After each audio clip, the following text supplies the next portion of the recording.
Hola, buenas. Em, Vamos a dar comienzo ya en esta última parte a una serie de presentaciones. Van a ser aproximadamente unos 4 videos de 20 minutos aproximadamente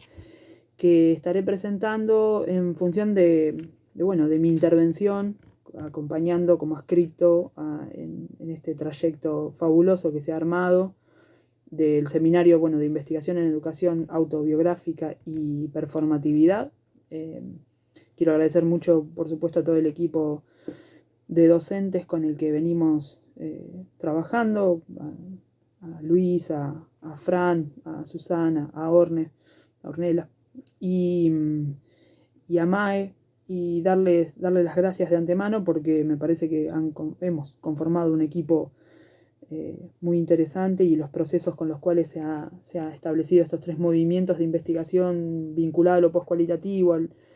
al realismo epistemológico, pero también y sobre todo fundamentalmente a una investigación autobiográfica que implica permanentemente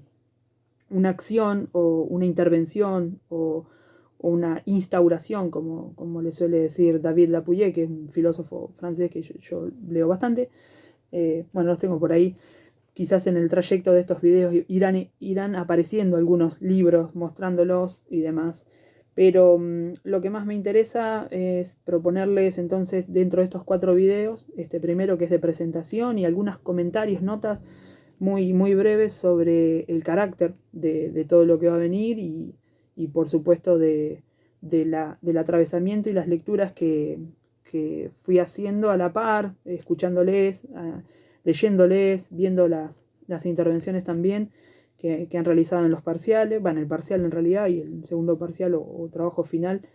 La idea entonces es hacer 4 momentos, como se viene diciendo en el seminario de mi presentación. Bueno, mi nombre es Santiago Díaz, ya ahora en breve diré algunas cosas al respecto, pero esos 4 momentos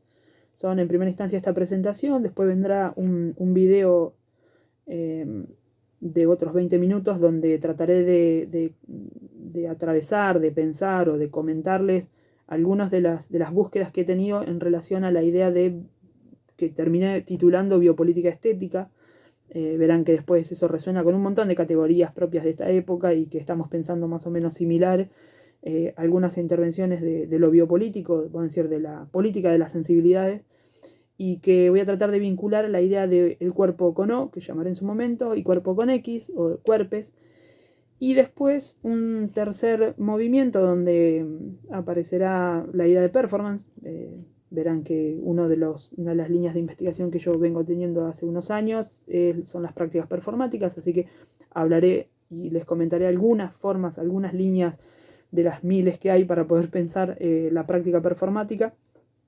Y finalmente, para terminar, hacer una especie de comentario, de narrativa propia sobre el proceso de investigación que estoy iniciando, pero que vengo ya realizando hace años, no oficialmente, con respecto a las prácticas corporantes, o lo que yo llamo en ese momento, llamé hace años y ahora sigo trabajando en el respecto, pedagogías corporantes. Entonces, el recorrido va a estar dado por esta presentación, por la idea de biopolítica estética, cuerpos y cuerpes, performance, y finalmente por este comentario del proceso de investigación que a partir de este proyecto en el doctorado en educación de la Universidad de Rosario estoy llevando adelante, gracias sobre todo como director a doctor Porta y como codirector al doctor Ramallo, que pertenecen a este seminario, así que les agradezco muchísimo por eso. Sin ir muy lejos más, en esta breve presentación hay algún punto clave que me parece que es fundamental para pensar estas investigaciones, para pensar sobre todo desde dónde uno habla. Aprovecho que lo tengo a mano, este pequeño libro de Yamila Ribeiro que se llama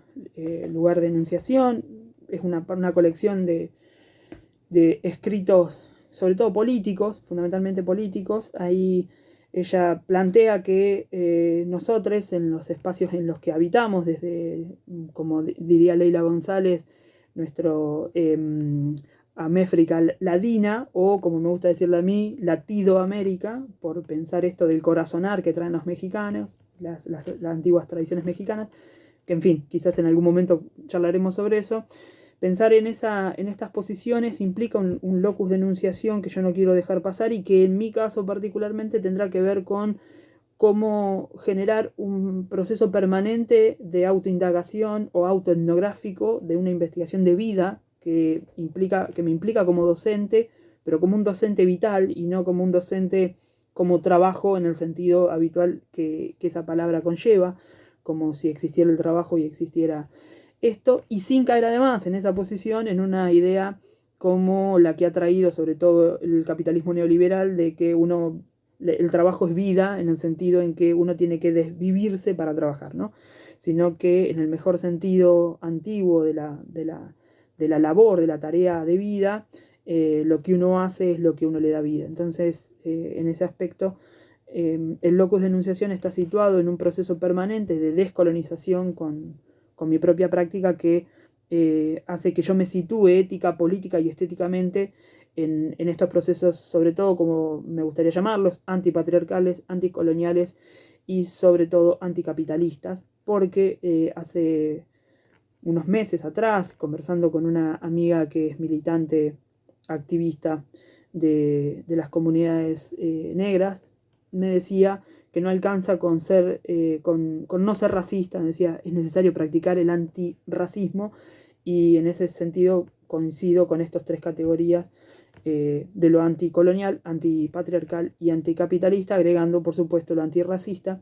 Y de paso digo, quizás también sería un buen momento para empezar a plantear, así como se habla de una educación sexual integral, pensar una ley que sea una ley de educación sexual antirracista, perdón, una ley integral de antirracista, una ley integral anticapitalista, una ley integral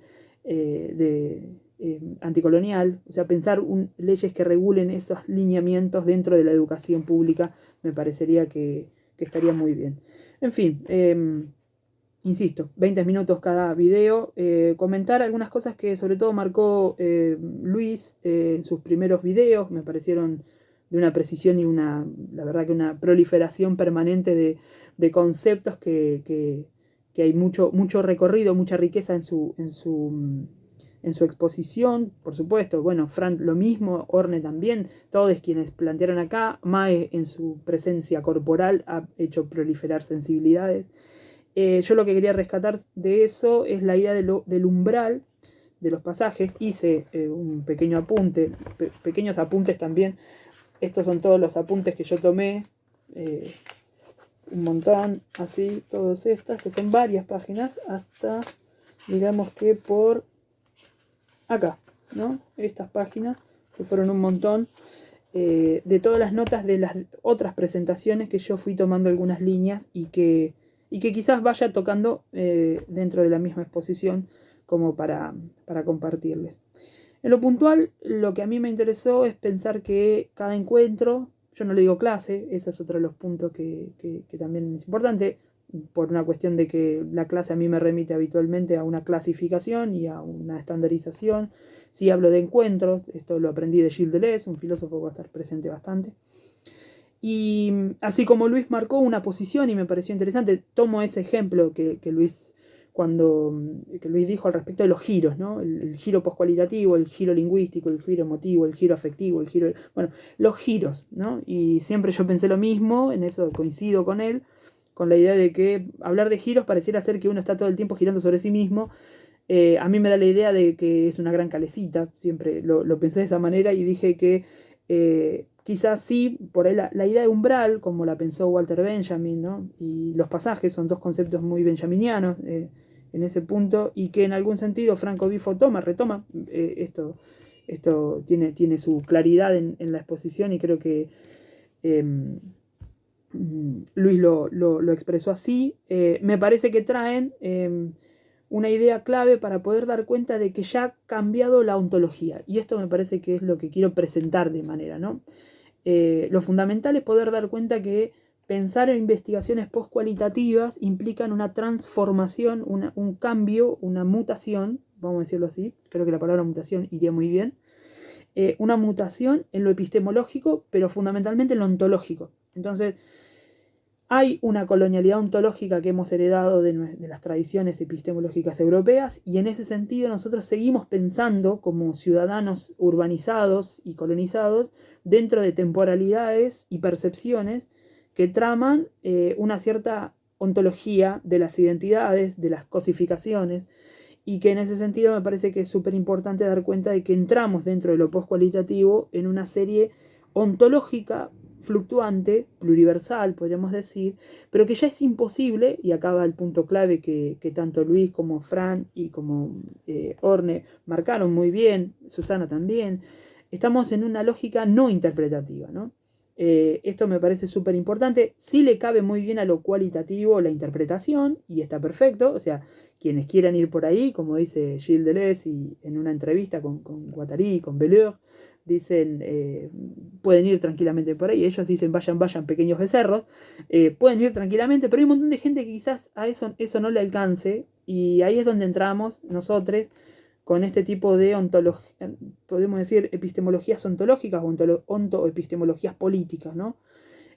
Sobre todo remarcar la idea de lo político me parece sumamente importante, porque lo político tiene que ver con el posicionamiento territorial desde donde nuestras sensibilidades van a estar lidiando con aquellas formas en la que la realidad y la percepción se organizan para generar sistemas de dominación, podemos decir. Entonces, en ese punto,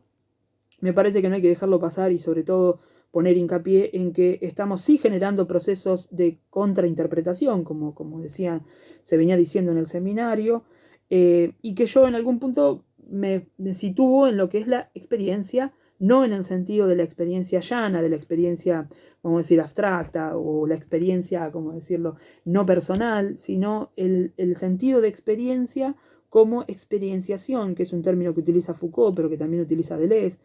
Es decir, una experiencia que no está puesta en juego desde el sujeto, sino que es aquello que desorganiza el sujeto, digo sujeto adrede, ¿no? Y lo vuelve una especie de pluralidad afectiva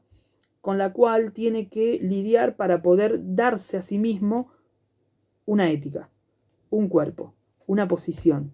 Entonces, esta idea de experimentar fundamentalmente es la idea de entrarle a la intensidad. A esta intensidad, Deleuze y Guattari en Diferencia y Repetición la llama algo así como la profundidad. Después, posteriormente, en Mil Mesetas le van a decir el cosmos. Y es muy similar a la idea de cosmos que trae Manuel Cocha en Metamorfosis, y al final de Cocha también, acá al final de La vida de las plantas, también trabajan esta idea de cosmos en ese sentido, ¿no? de huevo cósmico de intensidades, y que Deleuze también trabajó, y Guattari trabajaron tanto en Diferencia y Repetición en el caso de Deleuze, como el huevo cósmico tomado de la comunidad Dogon, una comunidad africana, del huevo de las intensidades, y también lo mismo en Mil Mesetas. Pero sin ir mucho más lejos, a mí me interesaría pensar esta idea de que la experimentación no es del sujeto que experimenta, sino que ese sujeto, insisto, sujeto con O. Ahora voy a explicar por qué con O, porque la organización del sujeto es una organización patriarcal, organizada, colonial y demás, pero tiende esta experienciación, entrarle a la intensidad, implica, por ejemplo, experiencias rizomáticas, como van a decir Deleuze y Guattari en Mil Mesetas, experiencias de una pluralidad, en el sentido en que Silvia Rivera Kosikansky llama el taipi, que es un plano donde se organizan intensidades de distintas procedencias, que son quizás tal vez algo como Haraway plantea en este libro, que es Seguir el problema, que ya lo han leído, lo han comentado, es estas especies de relaciones interespecies que está mencionando. Yo lo voy a llamar a eso ritual en su momento, pero fundamentalmente dar cuenta de que esta experiencia a nosotros nos abre lo procesual, fundamentalmente esta idea de lo procesual, algo que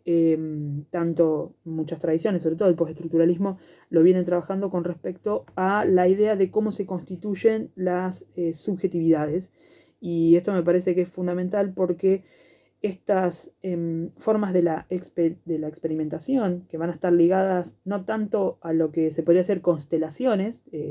la palabra, se usa mucho la idea de constelación. A mí me gusta, como la constelación es algo que oficialmente está reconocido por la Academia Astronómica, a mí me gusta decirle asterismos, que los asterismos son formas que se tejen en las distintas formas, en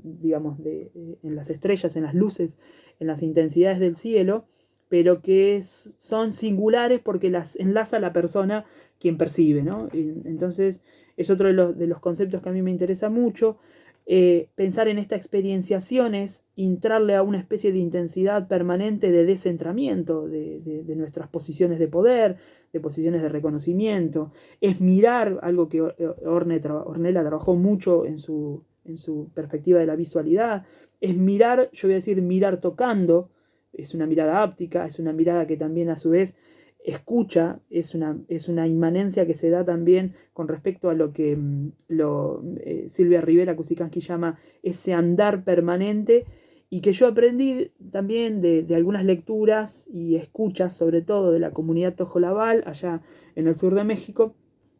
que es un andar escuchando, es decir, un aprender escuchando permanentemente, ¿no? Quizás en otro momento, en algún otro seminario, en alguna otra charla, podemos trabajar todo ese tipo de cosas, pero como para sintetizar, yo tomé algunas notas, las iré leyendo, a veces sí, a veces no. Sí, el carácter fundamental de que una investigación tiene que tener esto de no hay método para eso de manera directa, hay que ir inventándose un método para lo que se investiga, no hay reglas preestablecidas, sí hay puntos que nos indican, y esto yo lo llamo estigmergía, que es un término de Pierre Paul Gasset, que es un estudioso de las hormigas, y él estudió cómo las comunidades se iban comunicando por pequeños rastros. Ese es otro de los libros que creo que, no sé dónde lo tengo, bueno, debe andar por ahí. Este libro de Morisot, ¿no? Tras la huella, que también mucho va a tener que ver con el rastreo de esos indicios, podríamos decir también, para utilizar un término del campo del arte.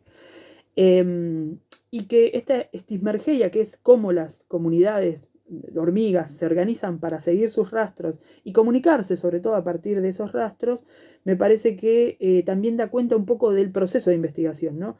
Deleuze dice algo que para mí es súper rico, esto de que no hay, esto lo dice en Diálogos, en un libro que escribió con una alumna que es Claire Parnet en 1977. Deleuze dice, no hay método, ni receta, ni reglas, solo hay una larga preparación, ¿no? Esto es algo que también quisiera dejar sumamente marcado, ¿no? Como huella. El hecho de que lo procesual es una permanente preparación para estar perceptivo a esas huellas, a esas marcas, a esos rastros, a esos como indicios que se van tejiendo en esta constelación, podríamos decir, y además también en este asterismo que estamos creando permanentemente de inmanencia plural, sobre todo afectiva. Esto lo charlaremos. Y por último, y espero no pasarme, dar cuenta que todo esto impacta en algo fundamental, que lo que Solly Rolnick llamó estos mundos germinales, que esto sí habló Luis, si mal no recuerdo, cómo ir tejiendo a su vez en esta investigación, en lo procesual, en este proceso de experienciación permanente que estamos teniendo, y por tanto de contrainterpretación, ¿no? De desajustar esas interpretaciones que de antemano están interviniendo en lo que sentimos y lo que pensamos y lo que hacemos individual, singular y colectivamente, y que en definitiva acá impacta en esta idea, que es la que queríamos marcar, de mundos germinales, ¿no? En esta especie de posibilidad de futuro o futurabilidad, como bueno, dice bien el texto de Franco Berardi, y que nosotros con Gilles Deleuze y Félix Guattari podemos decir el pueblo por venir, dicen ellos, ¿no? Como nuestras formas de intervención e investigación políticas y estéticamente, ahora explicaremos algo de eso, intervienen puntualmente en la posibilidad de crear este pueblo por venir, es decir, la percepción que va a venir, ¿no? La posibilidad de percibir de otro modo, de qué es lo que necesitamos, y creo que esto también ya viene pasando y desde hace mucho. Con esto quisiera terminar esta primera parte, saber que lo que vamos a estar necesitando es crear un contracuerpo, como dice Daniel García en un libro maravilloso llamado Rara Avis, ahora sí que no lo retomo, y un contracuerpo que implique reexistencias permanentes, y de eso también voy a estar conversando en breve, para poder generar ya no una macropolítica o una micropolítica reactiva, como dice Solly Rolnick también, sino establecer lazos, relaciones de descolonización de nuestro imaginario, como dice Glissant, o descolonización de nuestro inconsciente, como dice Solly Rolnick, y pensar en esas intervenciones concretas que nos permitan tejer esta especie de cartografía, en el sentido de Lessiano, de intensidades que nos habitan. Voy con la segunda parte, el segundo movimiento sobre biopolítica estética, cuerpos y cuerpes.